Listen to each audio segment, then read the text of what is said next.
When I, 43F, was 18 and my sister, 47F, was 22, she became pregnant with my nephew, Luke.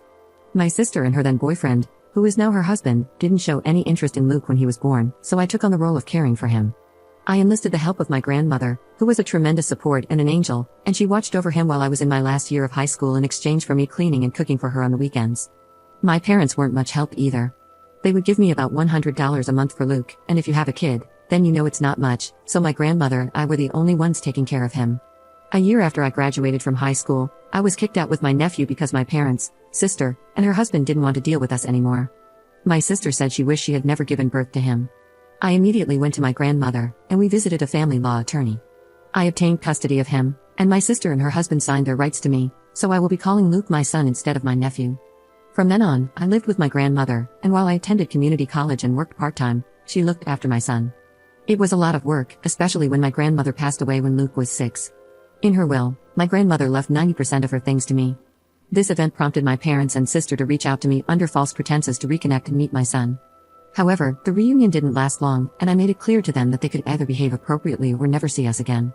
My dad chose to genuinely reconnect with my son and me, and now we're close. On the other hand, my mom and I don't talk much, but she treats Luke kindly.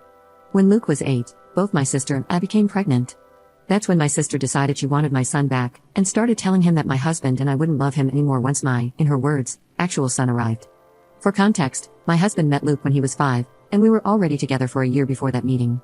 My husband treats Luke like his own, and we got married when my son was 7. We adopted him when he was 9, with his permission. We discovered that my sister was spreading these hurtful ideas when Luke broke down crying one day, expressing fear that we would abandon him once his younger brother was born. He explained what my sister and her husband had been saying, and we reassured him that it would never happen. Luke knows he's not my biological son, but he is undoubtedly my son. After that, I cut contact with my sister and her husband again, and pursued family and individual therapy for my son. When I finally gave birth to his younger brother, I made it clear to Luke that our love for him hadn't changed. About 2 years later, when my sister reached out, I decided to go low contact with her, with the approval of my son and husband. My husband and I live comfortably, while my sister and her husband sometimes struggle financially. My kids engage in extracurricular activities, receive the presents they desire, and go on a big family trip every summer. Meanwhile, my sister and her husband can't afford much.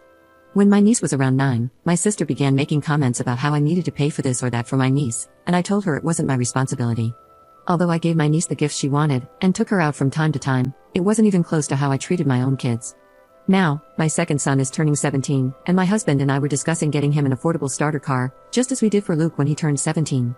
Simultaneously, my niece is also turning 17, and apparently, my sister told her she would get her a car. However, my sister can't afford to buy her one, so she asked me to do so. I refused, explaining that I hadn't promised her a car, and it's not my responsibility to provide one. My sister got upset and didn't talk to me for a while after that. When my son's 17th birthday arrived, we surprised him with a car. A couple of days later, my niece called me, screaming and crying, asking why I hate her and why I can't treat her the same as her brother. Calmly, I explained that things were different, that her brother is my son, and while she is my niece, I can't buy her the same things as my son. I clarified that, as an aunt, my role involves birthday presents, Christmas presents, and showing up when it matters, nothing more. I emphasized that her brother will always mean more to me than she ever will. Despite my calm explanation, my niece continued yelling and accused me of being unfair before hanging up. Subsequently, my sister called to berate me about doing more. I pointed out that if she hadn't promised a car or my money to my niece, none of this would have happened. It's been a couple of days, and I'm receiving calls from some family and some of my sister's friends, calling me nasty names and some other things. I do feel a sense of guilt because my kids did grow up with more, and I suppose I could have helped more. So, am I the jerk for what I said to my niece? Update 1. To get some names in order, I will be addressing my niece as Emily, and my youngest son as Justin. 2 days after Emily's call, I decided to meet up with her. We decided to meet at a park that's a few minutes away from my home. When we met, Emily seemed normal but a little bit tired. I told her I didn't mean to hurt her in any way, but she needs to understand it's not my job because I'm not her parent. She said she understood that, but she was jealous that her brother and Justin got everything they wanted. I told her that first, Luke isn't her brother, but her cousin because of how things happened. Second of all, they don't get everything they want, they work for it. They get good grades, do chores, and stay out of trouble for the most part. I then asked her the real reason for why she was acting this way, as she never had a problem before this. She started crying, saying it wasn't fair that Luke and Justin get everything they want while she gets barely anything. She claimed that Luke lucked out in life by being adopted by my husband and me. She asserted that she deserves to have what my sons have, and that as family, I have to take care of her too. I told her that she is part of my family, but not my child. I do love her, but she's not my responsibility. I then asked her why she feels so strongly about it. She said that even though her parents take good care of her, she feels like she's just an obligation to them. When she sees how Luke and Justin were raised, she gets jealous because, in her eyes, we don't view the boys as an obligation. According to her, we are a family that's always together, always works through problems, and helps each other. Even though I stayed in her life and took her out with my family, she always felt jealous that she had to be the one to leave. She felt second place and believed that since I took in Luke, I should take her in with no problem. I told her that while I understand her feelings, I'm not going to treat her as my kid. I didn't raise her, but I do love her. It's her parents' job to get her a car or to help her get one. She got more upset, saying that I clearly don't care about her, and she left. I texted her, saying that I do care for her, but I'm not her mom, and it's not my job. After I got home, my husband and I talked, and we decided to call my sister. I told her that my family and I are going full no contact. My sister then asked about how I'm going to get in contact with Emily. I told her Emily is almost an adult, she can contact me if she wants. She then asked me if I was going to get Emily a car. I said no and told her that it's her job, that she's her mother and needs to act like it. Emily needs her to be a mom, and I hung up the phone, blocked, and deleted her number. The next day, I got a call from my mom. She believes that I should give Emily some money for a car if I won't give her one. I told her I wasn't going to do that and hung up because all it's going to do is cause a fight. I then called Dad and explained everything, and he thinks I'm right. Later, my dad called, asking if he could come over on Wednesday. When he showed up, he was visibly upset. Mom gave a big chunk of money out of my parents' retirement fund to my sister. This has caused my parents to have a huge fight, which led my dad to pack a suitcase and stay in a motel for a bit. Now I'm no contact with my sister and mom, and I'll be going low contact with my niece for now. Update 2. About a week after the post, I decided to talk to Emily, and we agreed to meet at my home.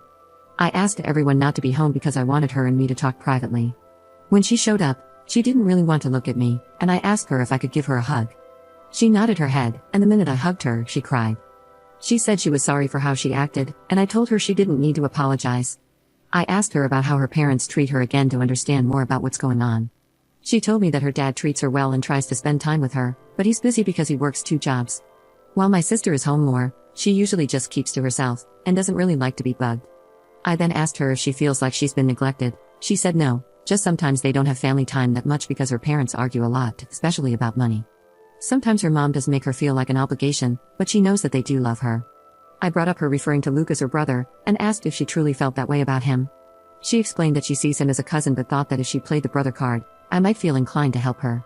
So I asked her if she knew how I ended up adopting Luke, and she confirmed that she knew, and that her dad had explained what happened. Apparently, my sister sugarcoated it, whereas her dad told her the blunt truth, the complete truth. I then asked her if she would like to spend a fun day out with me on Saturdays. She got excited and expressed that she would really like that. So, that weekend, we visited a restaurant she had been wanting to try, had a good time, and then went to a bookstore because she loves to read, and I bought her a couple of books that she wanted. When Emily and I were supposed to have our second weekend out, I had to cancel because Justin ended up in the hospital. While at football practice, he got tackled, which knocked the wind out of him and caused a bad asthma attack. This happened on a Friday, and Justin stayed at the hospital until Sunday. Emily and I were supposed to go out on Saturday, and that morning I called her and told her I had to cancel. Before I could tell her why, she started yelling at me, saying I never cared about her and hung up the phone. I tried calling her back, but it went straight to voicemail. Then I sent her a text saying that I didn't mean to hurt her, but Justin was in the hospital, and that we can have our day next weekend, but I never heard back from her. 2 days ago, my family and I were out for a family night when my neighbors called, saying that they called the cops because someone was vandalizing one of our cars. When we got home, the cops were there, and it was Justin's car. The car had scratches, little dents, paint, and there were 2 broken windows. My husband and I checked our security footage, and you could clearly see Emily and someone else vandalizing the car. My husband gave the video copy to the police, and Emily and her friend got arrested the next morning. My sister and mom came to my house, screaming that I was ruining my niece's life, and if I loved her, I would drop the charges. My husband is adamant that we don't drop the charges, and Justin and Luke agree with my husband, so that's where we stand now.